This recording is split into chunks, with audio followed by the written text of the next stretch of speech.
Muy buenos días, mi nombre es Gerardo González Orfán, pertenezco al grupo A3 de tercer año.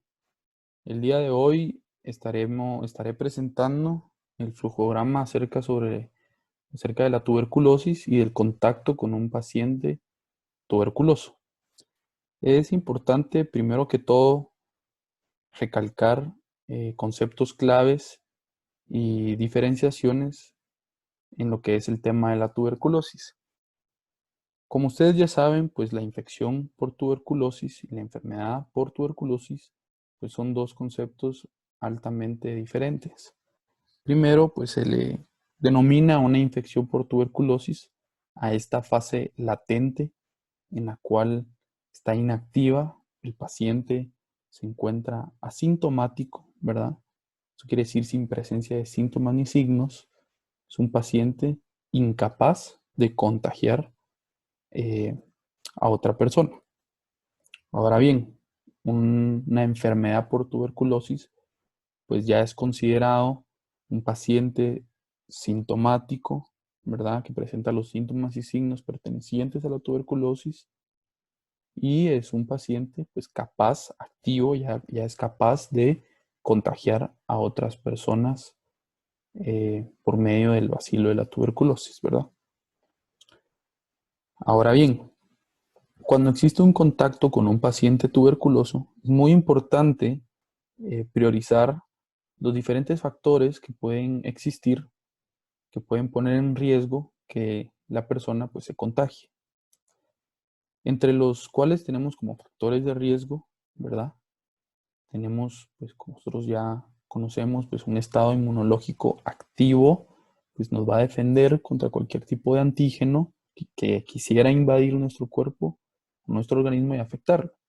Entonces, un estado inmunológico suprimido, deprimido y un estado nutricional deprimido, pues claramente es un factor de riesgo. Paciente que está infectado por el VIH, que es el virus de inmunodeficiencia, pues claramente tiene un riesgo a contagiarse mayor. Un paciente que ha sido tratado con inmunosupresores, pues va a tener un sistema inmune suprimido, por lo tanto, presenta más riesgo. Ahora, un paciente alcohólico y o drogadicto, sus dos riesgos, factores de riesgo son modificables claramente, pero un paciente alcohólico y drogadicto va a tener mayor riesgo a contagiarse. Igual que una persona ya adulta, una persona ya mayor, ¿verdad? Pues va a ser más vulnerable al contagio, al igual que una persona que haya tenido alguna enfermedad pulmonar, ¿verdad? Un paciente con una enfermedad crónica como es la diabetes, por ejemplo. Si esta persona pues posee estos factores de riesgo y ha estado en contacto con un paciente tuberculoso, pues existen dos posibilidades. Que este paciente presente síntomas y este paciente no presente síntomas. Como ya lo mencionamos antes, una infección por tuberculosis va a ser asintomática, eso quiere decir que no presenta los síntomas, y un enfermo por tuberculosis va a presentarlos.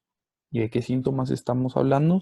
Pues claramente los síntomas persistentes de la enfermedad de tuberculosis pues son una tos, ¿verdad? Durante 15 días, persistente, crónica o más de 15 días de duración. Un paciente con expectoración, ¿verdad?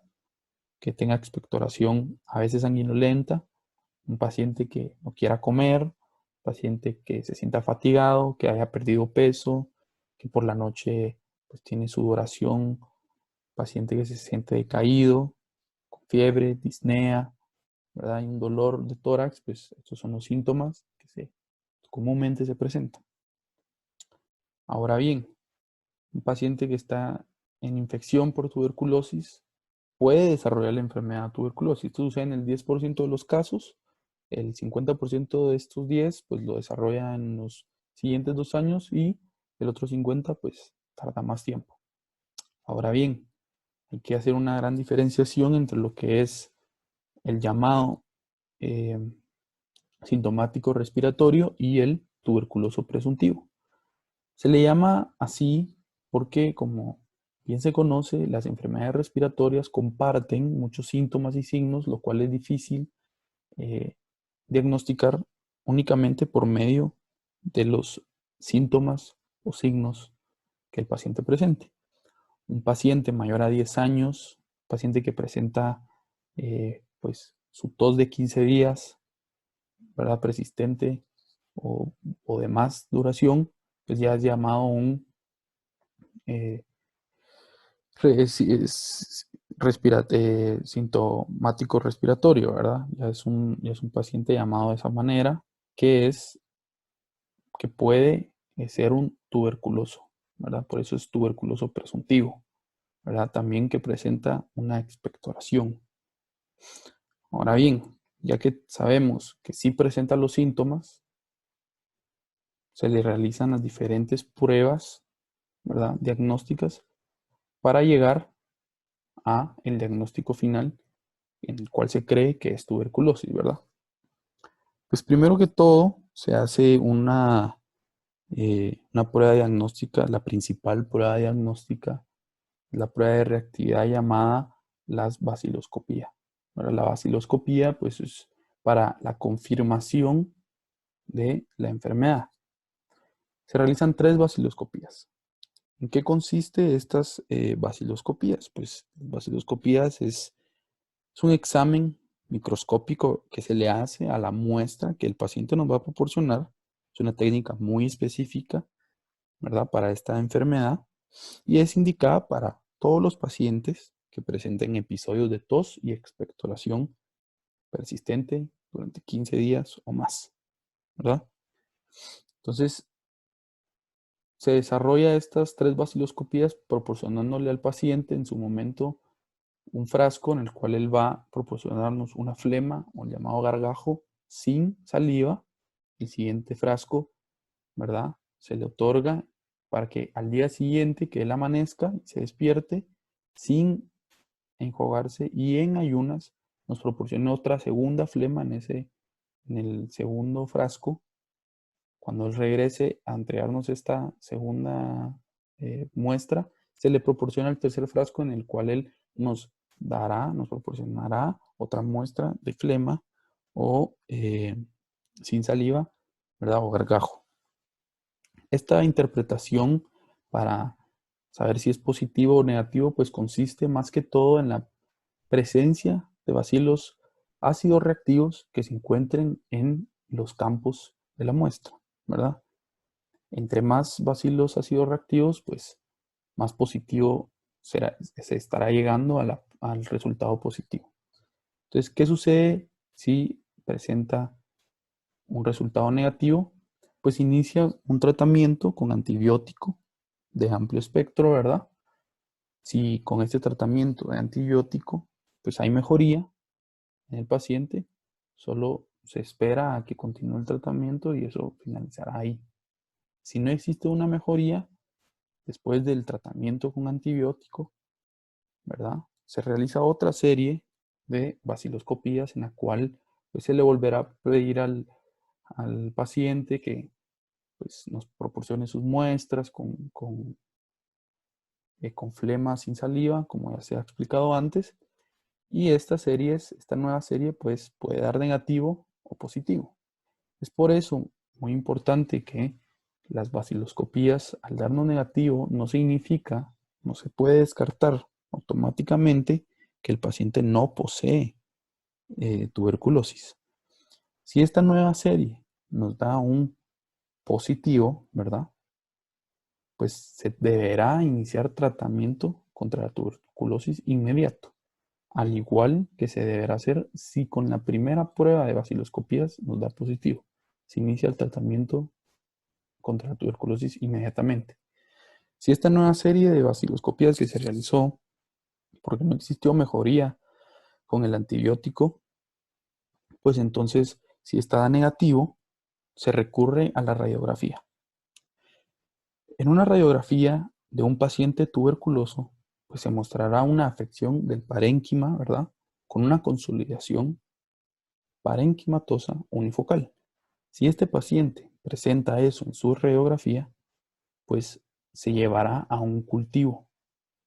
Si éste no presenta esa afección, pues se investigará otro tipo de patología.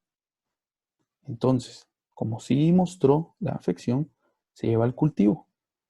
En este cultivo lo que se busca, ¿verdad? Que es una de las pruebas para el diagnóstico del Mycobacterium tuberculosis, ¿verdad? Que es pues claramente un pilar muy importante en el diagnóstico, principalmente porque es un método diagnóstico que tiene un alto nivel de sensibilidad, ¿verdad? Y porque puede incrementar la confirmación del diagnóstico, ¿verdad? Como esta bacteria de tuberculosis, ¿verdad? El Mycobacterium tuberculosis es una bacteria de crecimiento lento, pues llevará tiempo, ¿verdad? En la cual este cultivo pues nos mostrará unas bacterias en forma de marañas o cordones sin teñir. Si este eh, cultivo pues presenta eso, nosotros debemos de empezar el tratamiento contra la tuberculosis inmediatamente, ya que la interpretación del cultivo es muy simple, ¿verdad? Ahora bien, si el cultivo no presenta las bacterias en forma de marañas y cordones sin teñir, pues se investigará otra patología. Ahora bien, si las pruebas dieron positivas para las baciloscopías, para el cultivo, para las radiografías y se inició el tratamiento contra la tuberculosis, pues se hace una prueba de sensibilidad a la rifampicina. Este es un medicamento utilizado, el cual se realizará una prueba para ver si esta tuberculosis pues es resistente a el fármaco. Y se dará una pues consejería psicológica al paciente para que pueda llevar la enfermedad de la tuberculosis y claro, se le proporciona la opción de realizarse la prueba del VIH. Muchas gracias.